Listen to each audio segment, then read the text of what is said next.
Welcome to Bible 365 with Kathy Carter. Today is day 101.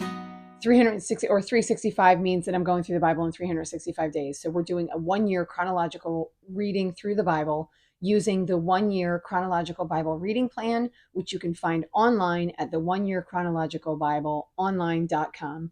Today is day 101 and we are in the book of 1 Samuel. So we're at 1 Samuel 4:12 through 8. A ton of stuff to cover today. So my background's going to be as short as possible. We met Samuel yesterday, and then he is living essentially in the tent of meeting, so in the house of the Lord, and he is being raised up as a prophet. And Eli has lost his sons, and they were in a battle between Israel and the Philistines, and the Philistines won that battle, and Eli's 2 sons died. And this was in response to the 2 sons behaving really wickedly. They were supposed to be high priests, and they behaved really wickedly at they were taking food, like the best food that there was, and God was like, that's it, done.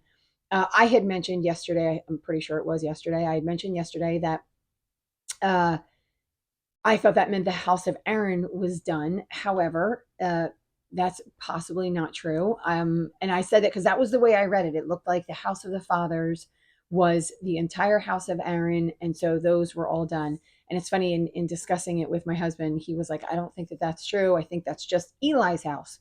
So I'm kind of putting both of those possibilities out to you to see what comes in the future. I really thought it was long term. It was that he had decided that because of these acts, that the house of Aaron was done. And more on the other side, maybe, is because of these acts, the house of Eli is done. And so the house of Eli, they're not going to have anyone in their house that comes to old age. So read it yourselves, see what your thoughts are, see what you walk away with. And, I'm sure we'll find out more as we read further on. But remember that we are still in the time of Judges. And it actually does say in our reading today that Samuel is a judge, although he's also a prophet in the house of the Lord.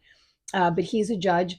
And so we are still in the time of the Judges. In the time of the Judges, this is really a relatively wicked time in the land of Israel. These people are doing whatever they want. There is no king in this land, which means none of the tribes are collected and none of them are together.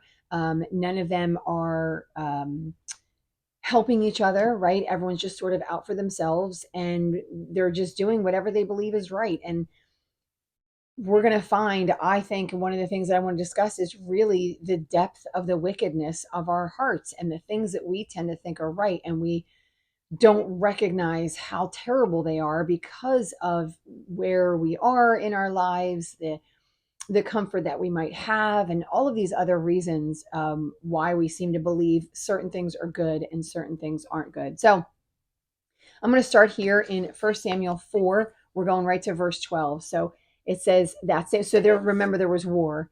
And so this same day, a Benjamite ran from the battle line and went to Shiloh with his clothes torn and dust on his head. So they were losing. They lost, I think, in the name of 30,000, somewhere in the area of 30,000 people, Israelites. And so this Benjamite is tearing his hair, and he runs in towards like the tabernacle, towards that town.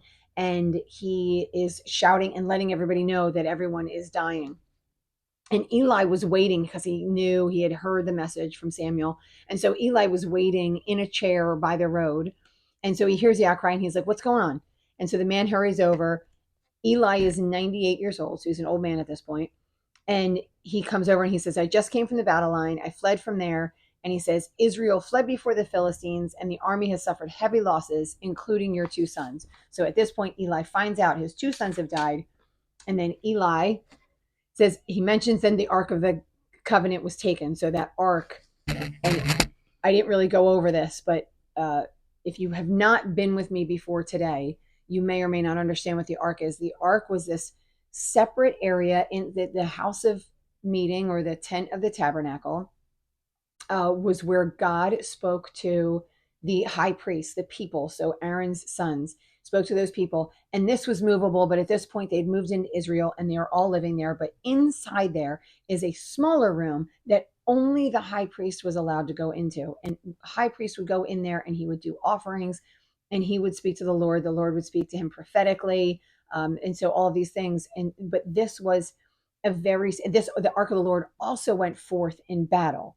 And so they brought the ark with them because that was God with them. And so when Joshua brought them into the land of Canaan, God led them in this, and they won all of those battles because God was leading the charge and God had already won it for them.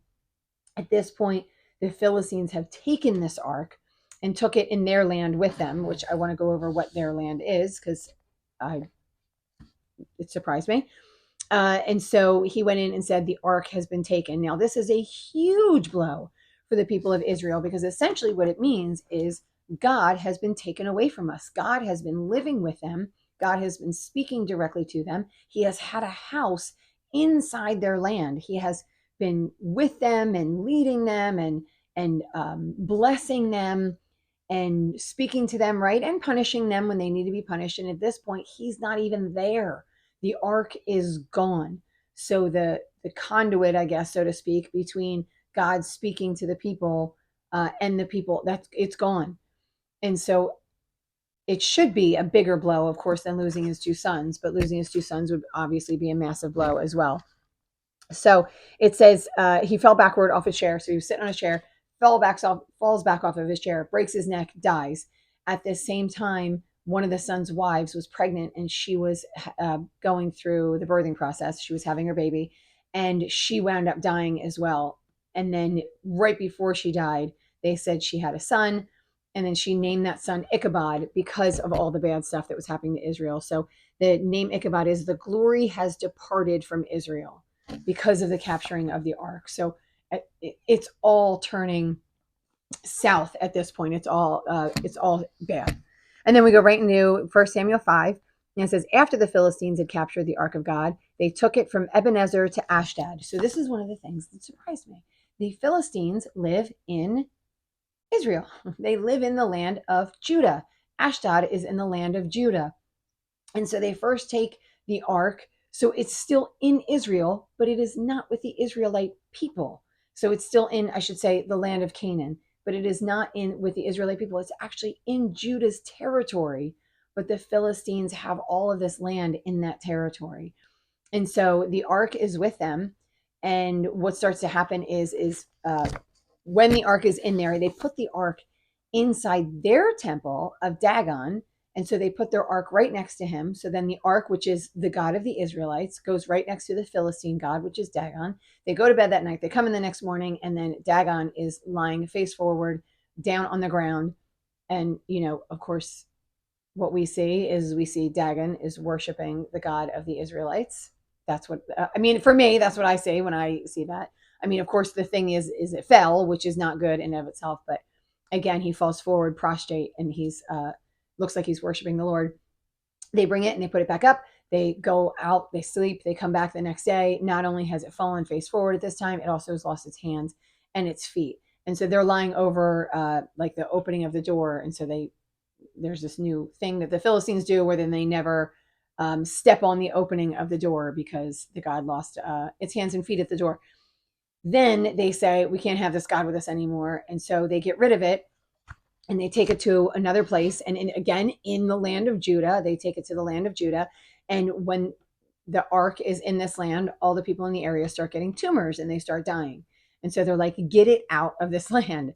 And then it goes to another place and these same exact things happen. And they're saying we're being afflicted by the God of the Israelites. And so what I want to bring up in this area is that they all believed that God was God. So everybody worshiped. I shouldn't say they all believed God was God. They all believed in a God. Everybody worshiped a God. And they recognized the God of the Israelites. And they recognized when the God of the Israelites came in this area, that the God of the Israelites was inflicting pain on them, right? Was inflicting sickness, illness, death, right? Tumors, all of these things on them.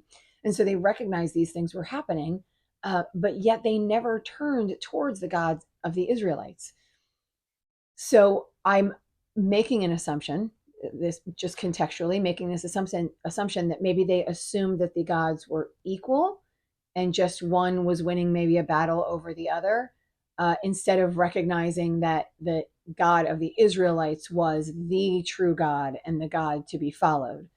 So it just seems like they don't, now we have this issue in our world where we don't believe that there's a God at all. So we don't even have a recognition that there is a God. Most people don't even believe there is a God. And if they do, it's sort of a God of their own choosing and their own making. So it's not just that they don't believe in the God of the Israelites, or the God that sent Jesus down as the Son of God. It's that they don't even believe that a God exists, that nothing created this world. So even coming to a different conclusion, where at that time they always believed that there was a God, they just looked at them all differently. So I don't know how we got to this place where, I shouldn't say that. Maybe in some ways I do, where we've become um, so full of our own good doings that we don't recognize that a God did them, right? Like, so we've lived in a land of prosperity for so many generations. It's been a land of prosperity for a couple of 100 years. And so there's been prosperity for so many generations. It's very easy to believe that it's prosperous because of what we have done, because of our own power. And then when we start to think that it's our own power, then we start to believe that nobody else has any power. And so it's only a matter of us pulling up our own bootstraps, or us working harder, or us being more educated, or us being nicer, or right, like any of these things. So we start to believe in our own story versus believing that God did anything, right? It's only just a matter of what I can do. And then we just kind of teach people it's what you can. It's always about what you can do. It's never about leaning heavy on God and allowing God to do anything for us. And so I will say I believe that's where it's gone. So, all right. So anyway, so they recognize that it's God. They start panicking. He's afflicting everybody in the area. And then in verse 12, it says, those who did not die were afflicted with tumors, and the outcry of the city went up to heaven. And then so we move on to 1 Samuel 6:1. When the ark of the Lord had been in Philistine territory for 7 months, the Philistines called for the priests and the diviners and said, what shall we do with it? So they're really like, we don't want it here. We don't want it there. Everywhere it goes, it's causing problems. It's doing nothing for us in this area. And again, they were all kind of in the area of Judah. And so the priests and the diviners, who were priests and diviners of another God, right? These weren't necessarily the priests and diviners of the God of Israel. They were Philistines' priests and diviners. They came up with a solution. So again, they recognize that there is this God, and they recognize that this God needs to be appeased. So bad stuff is happening. They're recognizing that the God of Israel did it. And so they're saying, we have to appease God for doing this. And so they appeasing him is making stuff for him. So I'm going to read verse 4. The Philistines ask, what guilt offering should we send to him? So they're saying, you're going to send him back, and you're going to send the ark back, and you're going to send it back with a gift and with a guilt offering. So you're going to get good stuff and stuff that says, we're sorry, essentially, right? So like, we messed up. We took you. We didn't mean to take you. And so we're going to send you back, and we're going to apologize on the way back when we do. And so they make 5 tumors for 5 kings, and they make 5 rats. And these are the things that have been afflicting them. And so they make them out of gold. And so this is obviously a monetary offering that they're giving to the Lord. And then they're saying to make models with these. And then, so it says, verse 5, make models of the tumors and the rats that are destroying your country, and give glory to Israel's God. Perhaps he's going to lift his hand from you. And it says in verse 6, why do you harden your hearts as the Egyptians and Pharaoh did? They remember the story of what happened in Egypt. So we are hundreds of years later, and they remember what happened. They remember what God did to the people who opposed the God of Israel. So they're like, listen, don't be like those people. When those people, when they said be more like those people, don't you remember? Because when those people sent the Egyptians away, they actually gave them all their stuff. And so they were like, don't harden your hearts. Give all your stuff, give gold, give finances, so he will take the plagues off of you guys. So it says, get the cart ready. So they're going to send a cart. The cart's going to have the gold tumors, the gold rats in it. So it's going to have their offerings in it. And it's also going to have the ark in it. And they're going to send it with cows. And they say, if it goes toward, it's Beth Shemesh, if it goes towards where it belongs, then we know that God did this. If it doesn't go where it belongs, then we know that these are things that are just happening by chance, right? So then maybe there's a different thing that they need to do because of that. However, and they said, stay and watch. So they made the 5 kings of that area, the Philistine area. They said, stay and watch. So they stayed in the watch, and they watched it go off toward the area of the Israelites. And so obviously there's a recognition there that they are appeasing the Lord, and they are going in the right direction. So isn't it funny that they leave it, even this, there was recognition that they just left it to, they were offering it to God, and they were allowing the cows to do what God wanted them to do, right? So they had enough insight, foresight, understanding that they were like, as long as we're going to put God's temple in here, and we're going to let God do all of the work, and we're going to wreck it, right? Like, so there's just a confidence in recognizing that God's were at work then. And again, here we go, strayed pretty far from that. All right. So then, so they go off in the right direction, and then it stops. And it says the people of, it says they followed him in Beth Shemesh. So in verse 13, it says, the people of Beth Shemesh were harvesting their wheat in the valley. And when they looked up, they saw the ark, and they were rejoicing. So obviously they were excited. The Ark of the Covenant has come back. Their God has come back to them. So they were super excited. However, once they got it there, people started to look at it wrong. Because remember, it was the ark. For those who haven't been with me before, the Ark of the Covenant was meant to be, well, I know I gave a little bit of this in the beginning, but it was meant to not be looked at by anyone other than the high priest. Nobody was allowed to go in there. Even when they packed it up to travel, the high priest had to pack everything up, and then they covered it, right? And they covered it with multiple coverings, and then they took it and sent it to be moved, because nobody was allowed to look at it. It was precious. Only certain people were allowed to approach it. If you remember, nobody with defect was allowed to approach it. Anytime that happened, God would take them out. So everything had to be, it had to be like an unblemished. The animals that come in have to be unblemished animals. They have to be like non-speckled lambs, goats, sheep.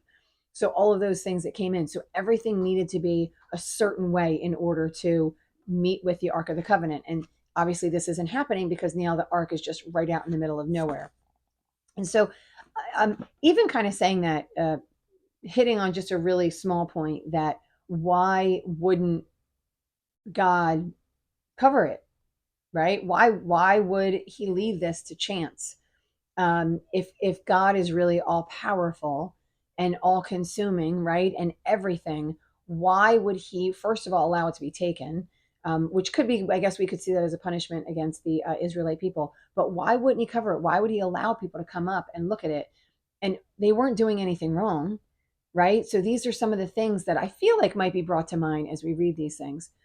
And I'm going to say that he allows us to do a lot of things. He gives us a lot of, there's this expression, oh, I can't remember what it is, but right, give them enough rope and they're going to hang themselves, kind of thing. He allows us freedoms. So he allows us to do the things that we want to do. They should have known that they weren't supposed to be looking at this thing. So immediately someone probably should have covered it. Someone probably should have reached out to the high priest, right? There were things that maybe could have, should have, would have been done had they been following all of the commandments of God, had they not been doing what was right in their own eyes. So things should have happened that didn't happen. And because of that, God allowed these things to happen, and he showed them, I am still going to be exactly what I'm going to be. This ark is still going to be protected. This ark is still going to be treated exactly as it was supposed to be treated when I hid it, or I had you, I shouldn't say I hid it, I had you build it and hide it in the tabernacle. And so when people came up to look at it, they were dying. So anyway, all of that's happening, and people are freaking out, and they were like, we got to get this out of here. And so they did, and they took it to another place. So let's see what happens. Okay, so it says in verse 19, it says, but God struck down some of the inhabitants of Beth Shemesh, putting 70 of them to death because they looked into the ark of God. Now, obviously, people were mourning, and they were saying, who can stand in the presence? So this is a reminder. Who can stand in the presence of the Lord, right? Not me, right? Who can stand in the presence of the Lord? I'm not considered the Holy One. Only the holier ones can stand in the presence of the Lord. That was their job. So then they sent messengers to the people of Kiriath Jearim saying, the Philistines have returned the ark, come down and take it. And so they did. So people of Kiriath Jearim came down. And it says they brought it to Abinadab's house, and then his son Eleazar guarded the ark, right? So now I'm going to say they did a better job, and they were following more of what God asked them to do. So it stayed there for 20 years. So then we go to 7, and it goes, then all the people of Israel turned back to the Lord. So now we're starting to come to a place, right where Samuel is older now, right? And he has, all of his prophecies have been coming true, right? All of his words have been good. Nothing has failed, right? And now the Ark of the Covenant is back with the people. And so, right, so now we're living in an area where they're starting to remember who the Lord is. Everyone's starting to come back to the Lord. So moving on here, I want to go to what they need to do afterwards is so Samuel said to the Israelites, if you are returning to the Lord, which they say they are, with all of your hearts, then rid yourself of foreign gods and all of your idols and all that kind of stuff. We're going to go in, we're going to do burnt offerings, we're going to do everything that we're supposed to be doing. And he's going to deliver you out of the hands of the Philistines. So the Israelites put everything away and they serve the Lord only. So I wanted to note a little bit of this. So I want to move to 7 to 9. And I want to go. So it says, when the Philistines heard that Israel had assembled at Mizpah, the rulers of the Philistines came up to attack them. When the Israelites heard of it, they were afraid because of the Philistines. And they said, don't stop crying out to the Lord for us, that he may rescue us from the hands of the Philistines. So I want to go into this just a little bit because this is a little bit of a kicker for me. What I'm noticing, and it feels like it's just been so many generations of this, is they're turning back to the Lord, and it seems in some way they're turning back to the Lord only for what he can do for them, right? So there's this idea of like, oh, now we're going to be with you and please save us, right? So they see that the ark has come back, and so they're so excited and they're like, now please save us from the Philistines. And so there's always this idea of what God can do for them. And so we beg God to save us, right? When we're in a really bad place. And I find myself reaching out to the Lord when I was in the worst of worst places. And so that was the time in my life where I first started reaching out to the Lord. So begging God to save us. And then we thank him for what we have. Like, oh, thank you, Lord. And I want to note that none of these things are bad. All of these things are things that we're supposed to be doing, right? We're supposed to be reaching out to the Lord in all things. Then we get angry with the Lord if he doesn't save us. And so there's something in our hearts that say that he is supposed to save us. He's only loving when and if he does save us, right? So, like, what can I say about Jesus? Well, he loves me. Well, he saved me, right? I don't want to take away any of those things. But who is the Lord? He is so much more than that, right? Like, we disrespect, these people disrespected the Ark of the Covenant. That's God. And instead of covering him as he was supposed to be covered, they just left him out for people to walk around and check it out. And, I'm not just blaming them. We do it all the time. We take him for granted and we just love him for what he can give us. There is no promise when you are in your lowest of low. Are you begging him to fix it? Or are you just appreciating that you have him, right? There's this idea, and we all say it, right? We all go, well, it's not about what he can do for me while I sit in my really nice house and I have heat in the winter and air conditioning in the summer. But there are people and there are moments that there's nothing and they just appreciate God. And it's a call out to all of us to just love God because he's God, because no matter what, like, he is bigger, better, more. Again, I use this image that this one of my friends said, like, we kind of think like God is here, and they're like, maybe we're here, but God is so far, and we're so right, because all I can think about is what I can get from him. All I can think about is please save me from this situation. Please take away all of my suffering. Please, beat those people in war, right? Please give me travel mercies, right? Please fix my knee when it's hurting because I worked out too hard. I'm asking him for all these things. I forget that he's just good if I have none of those things because he's so far up here. He's just all of this up here, right? And so I know we're going to get into the Psalms soon, and I'm kind of excited to get into the Psalms so we can really just focus on who God is without any taking of who we are. So I just, in my own mind as well, don't want to forget that God is good no matter what. God is God, whether whether he can save me from the Philistines or if he can't save me from the Philistines. If my person wins or if my person doesn't win. If my stocks go up or if my stocks don't go up. So God is still so good all the time because God is God. That was my sidebar. I watch these people and I get frustrated with them. And I also think part of what we read here is to see that I am them. I am them. I am them way more often than I want to be. And I don't want to say stop being them. I recognize that I can't stop being them, but in some ways I want to be them less, and I want to be Jesus more. I want to be them less, and I want to remember God more. All right. So, but that is what they're doing. And because God is amazing and he's God, he does that. He protects them. It says, and then there was peace between Israel and the Amorites. By the way, they were supposed to take out the Amorites long ago. So Samuel then is the leader. So in verse 15, I'm sorry, we see that Samuel continued as Israel's leader all the days of his life. So at this point, we know he is both a prophet and he is a leader. So I'm starting, I'm starting to feel like he's getting a little bit. I want to say he's getting Moses status, but we're starting to see he's doing a little bit more in that area. Now we start to see a little bit of tragedy, right? Moving into our last chapter here, 1 Samuel 8. When Samuel grew old, he appointed his sons as Israel's leaders. Now this is starting to sound a little bit like Eli and his sons, right? Because he named them Joel and Abijah, but they were not following his ways. They turned aside after dishonest gain and accepted bribes and perverted justice. So we can see that as much as he wants to pass down this baton to his sons, it just isn't good. It's the same as Eli, and Eli's house was destroyed because of it. And now we're going to see that the elders gather together and they talk to Samuel about getting a king. And so they want a king from him. And I want to read in verse 11. So it says they want a king, but Samuel goes to God and he's upset. He says, and God is like, don't take this on you. This is about me. They're not following me. Because if you remember with Gideon, Gideon said, I'm not your leader. I'm not your king. God is your king. And here we go consistently. They want a leader. They desperately want a leader, and they haven't had one at this point, but we can start to see that they're coming together. And so now they're begging for one. Their reason is like, we want to be like all the other lands. All the other lands have a leader. We want a leader as well. And so anyway, God's upset with them.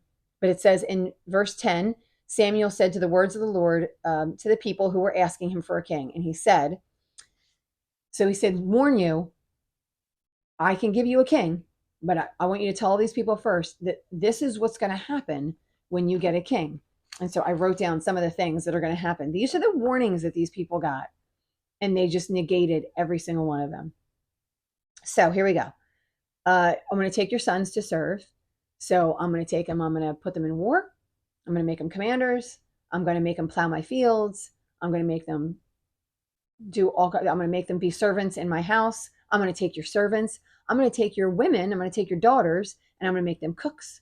I'm going to make them cleaners. I'm going to make them perfumers. So they're going to do all that. I'm going to make them bakers. They're going to do all this stuff in my house. I'm going to take your servants. I'm going to take a tenth of your grain and your wine.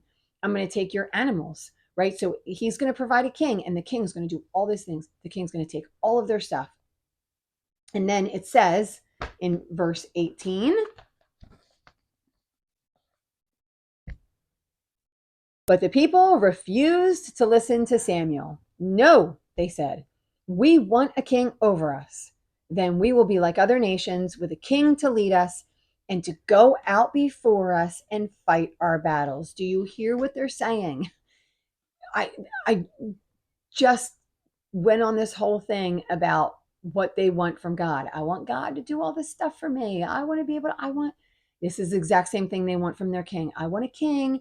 King's going to go out and he's going to take care of me. And all I got to do is kick back and take care of myself. That is not the way it works. This is not the way of the world.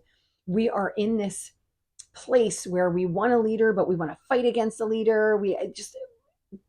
The human nature, it gets me every single time. I love thinking about the way people think, and it just gets me every single time because I can see it, right? I want somebody to tell me what to do, but I also want to be able to break those rules when I want to break them.